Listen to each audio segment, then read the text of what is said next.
Assalamualaikum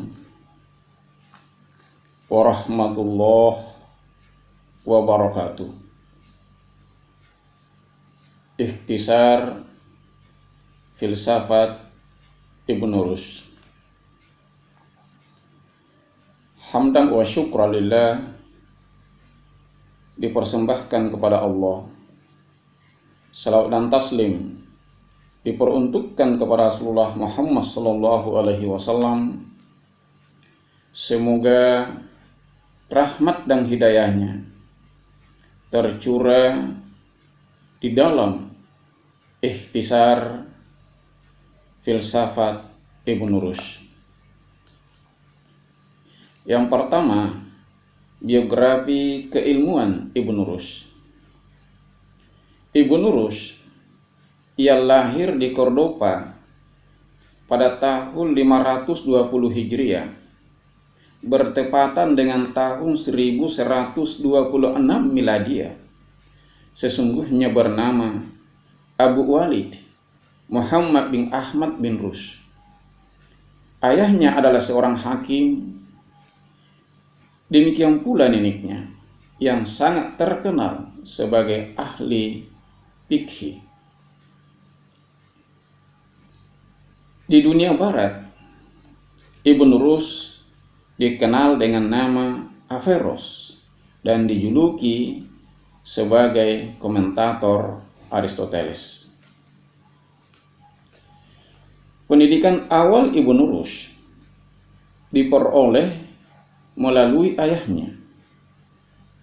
Ilmu yang diajarkan meliputi ilmu fikih, usul fikih, ilmu kalam, bahasa, dan sastra.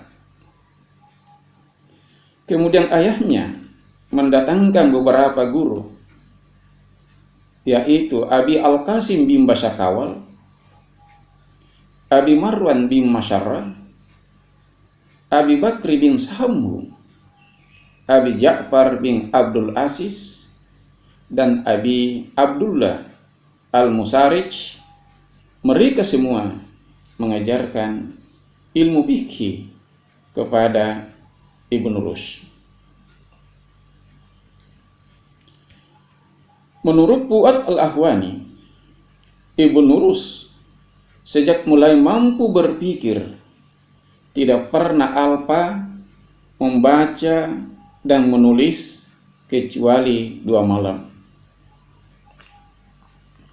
yaitu malam ketika ayahnya wafat serta malam pernikahannya. Dinukilkan pula bahwa lebih 10.000 lembar kertas ia habiskan untuk mencatat, meringkas buku-buku yang dibacanya serta menulis makalah yang dikarangnya. Ibnu Rushd menekuni dalam berbagai profesi, antara lain di samping sebagai seorang filosof, ia juga sebagai seorang dokter, sebagai hakim, yang selanjutnya menjadi Mahkamah Agung. Yang kedua, karya-karyanya.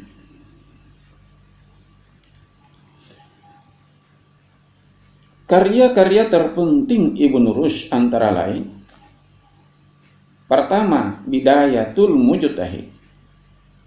Buku ini berisi perbandingan mazhab atau aliran-aliran dalam fikih dengan menyebutkan alasan masing-masing. Yang kedua, Faslul Maqal fi bainal al-hikmah wa syariat min al-ittisal. Dalam bidang ilmu kalam, buku ini menunjukkan adanya persesuaian antara filsafat dengan syariat. Yang ketiga, Manahij al-adillah fil aqaidi ahlal millah, juga dalam bidang ilmu kalam. Buku ini menguraikan tentang pendirian aliran-aliran ilmu kalam dan kelemahan-kelemahannya. Berikutnya, Tahafut at-Tahafut. Buku ini merupakan kritik atas kritikan Al-Ghazali terhadap filsafat yang dilontarkan melalui bukunya yang berjudul Tahafut al-Falasifah. Yang ketiga, corak pemikiran Ibnu Rushd.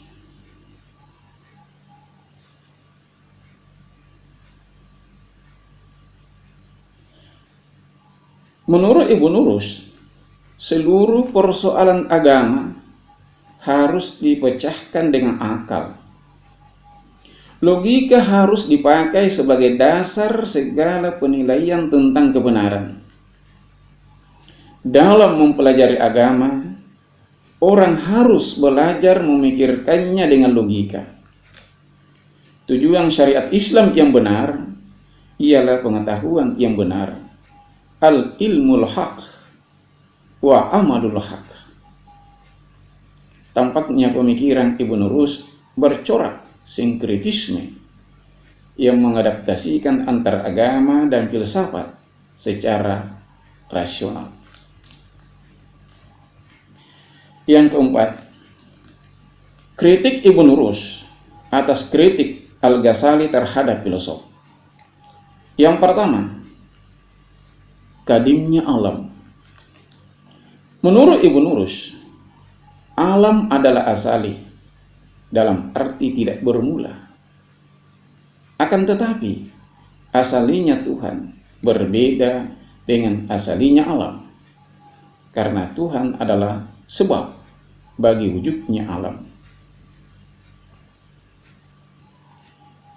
Yang kedua, pengetahuan Tuhan.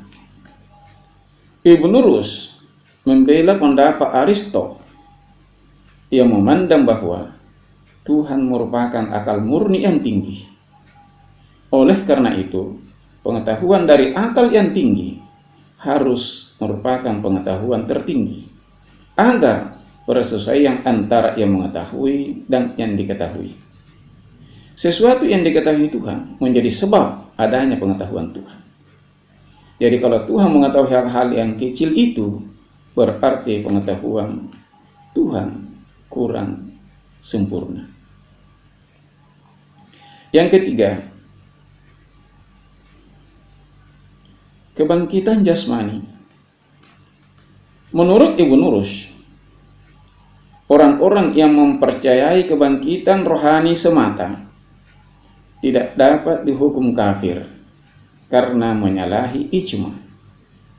Di samping itu, pernyataannya yang mengatakan bahwa tidak ada orang Islam yang mempercayai kebangkitan rohani saja, namun dalam tulisannya yang lain mengatakan bahwa golongan tasawuf mempercayai kebangkitan rohani.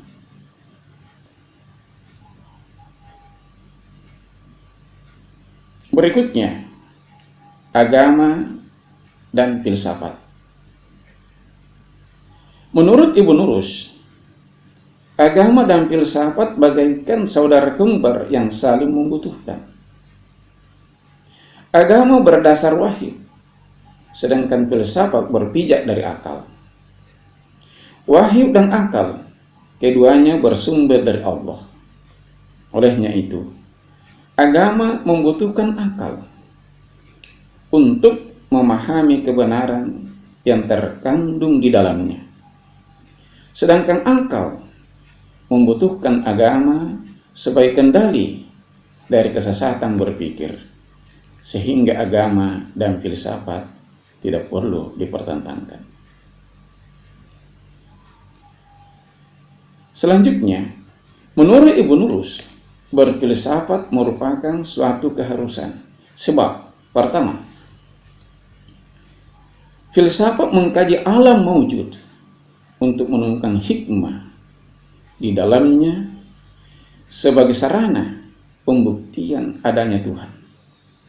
Semakin sempurna pengetahuan seseorang tentang wujud, maka semakin mendekati pengetahuan tentang adanya Tuhan. Yang kedua, sebab yang kedua, tidak kurang ayat-ayat Al-Quran yang menganjurkan mendaya gunakan akal. Antara lain seperti firman Allah dalam surah Al-Ghashiyah yang berbunyi, afala yanzuruna ilal ibili kaifa khuliqat. Maka apakah mereka tidak memperhatikan unta bagaimana diciptakan? Wa ilas samai kaifa rufi'at, dan langit bagaimana ditinggikan. Wa ilal jibali kaifa nusibat, dan gunung-gunung bagaimana ditegakkan. Wa ilal ardi kaifa sutiha, dan bumi bagaimana ia dihamparkan.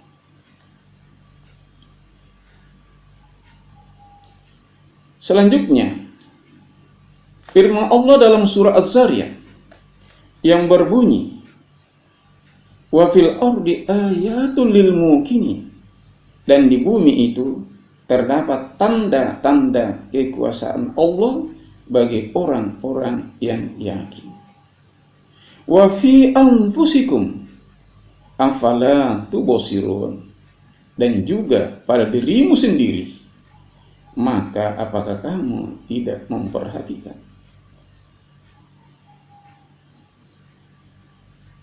Dapat pula kita lihat pada surah Al-A'raf